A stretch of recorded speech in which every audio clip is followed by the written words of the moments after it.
Very good morning. तो आज हम लोग एसिडोसिस के बारे में पढ़ेंगे। क्या चीज? एसिडोसिस, जिसमें हमारे ब्लड का पीएच कम हो जाता है। ब्लड का नॉर्मल पीएच 7.35 से 7.45 होता है।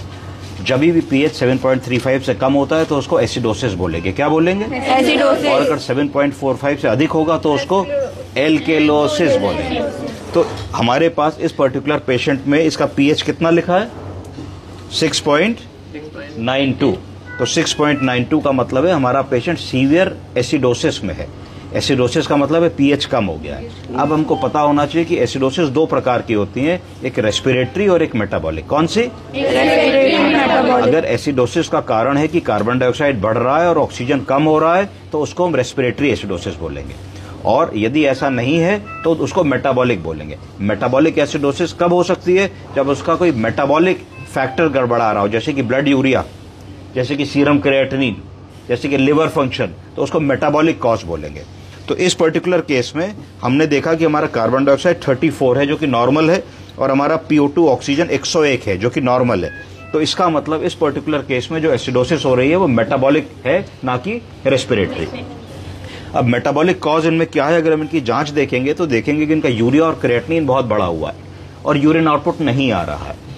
पेशेंट का ब्लड प्रेशर भी नहीं मिल रहा है। ब्लड प्रेशर को बढ़ाने के लिए ये दो दवाएं लगी हुई हैं, वैसोप्रेसिन और नॉरएड्रेनालिन। ये दोनों ड्रग्स जो होती हैं ये आइनोट्रोपिक सपोर्ट के लिए दी जाती है। किस काम के लिए? आइनोट्रोपिक सपोर्ट का मतलब होता है कि ब्लड वेसल को पतला कर देना। क्या कर देना? अगर एक गिलास पानी को तुम गिलास में डालते हो तो इतना दिखेगा, अगर उसको कैपिलरी में डाल दो तो बहुत ज्यादा हो जाएगा, क्योंकि कैपिलरी का वॉल्यूम जो है कम हो जाता है, पतली हो जाती है ना। उसी तरीके से ये वैसो कॉन्स्ट्रिक्शन करती हैं। क्या करती है? नस को दबा देती है तो बीपी बढ़ जाता है। तीसरी जो दवा हम इनको दे रहे हैं वो सोडा बाइकार्बोनेट दे रहे हैं। क्या दे रहे हैं? सोडा बाइकार्बोनेट हम क्यों दे रहे हैं? क्योंकि इनको एसिडोसिस हो रही है, तो एसिडोसिस को करेक्ट करने के लिए सोडा बाइकार्बोनेट दे रहे हैं। ब्लड प्रेशर को ठीक करने की कोशिश कर रहे हैं। फिर हमने एक ट्यूब डाली हुई है जिसको कहते हैं इंट्यूबेशन। क्या कहते हैं?